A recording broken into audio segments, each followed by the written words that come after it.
Hello, thank you for joining with me. We are in A Course in Miracles, the Course Companions group, and this is the commentary of Chapter 16, Day 214, and this is by Robert Perry.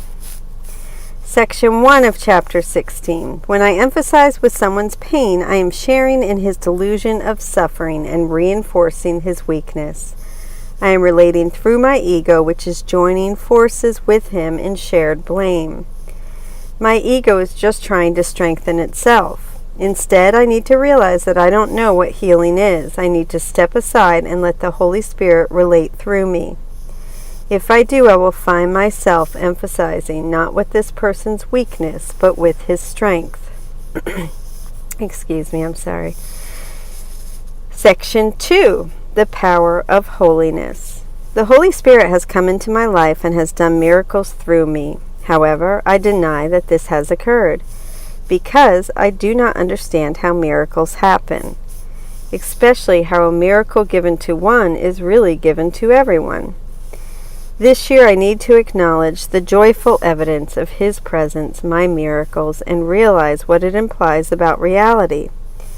That the disaster I have made is not real, and that reality is not disaster. Section 3. The Joy of Teaching. Since I asked the Holy Spirit to come into my life, I have taught from my true self, giving miracles in the world. My learners, through their gratitude, have thus become witnesses to the true self in me.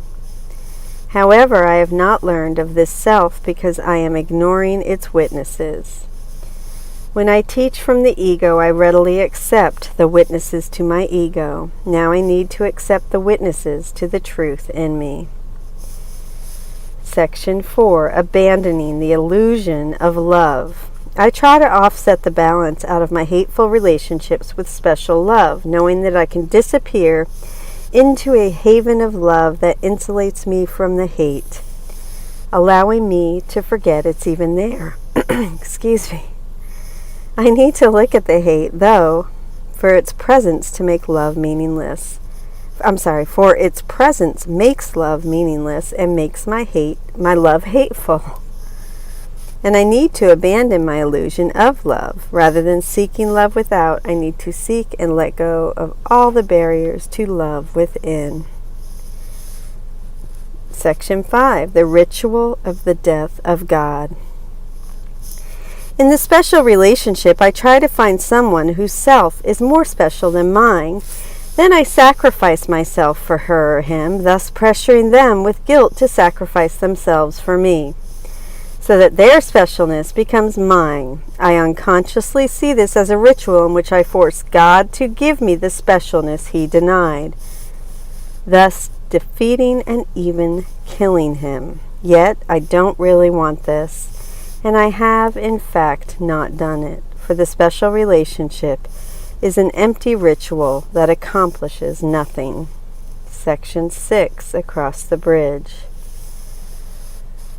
On this side of the bridge, the body of my brother looms largest, but as I cross, his body will shrink in significance. I will see first the little spark in him, and then the great rays. The special relationship with its illusion of love is what has held me to this side. Now that I have started crossing, I need to not look back. Whenever I feel attracted to a special relationship, I need to stop and ask the Holy Spirit to give me a holy instant instead. And Section 7. The Escape from Vengeance. In the special relationship, I seek a new partner with whom I can reenact the past and change it. This shows past partners how wrong they were and symbolically extracts from them what they wouldn't give. I am taking vengeance on them. Through this process, however, the ego is taking vengeance on me. The holy instant is the complete opposite of this. In it, I realize that the past is gone and thus release all my brothers. Thank you for joining with me on day 214 in the Course Companions group. This is review of Chapter 16 in its entirety by the awesome and wonderful Robert Perry. And thank you, Emily Bennington, for putting this all together. I love you. Have a beautiful day.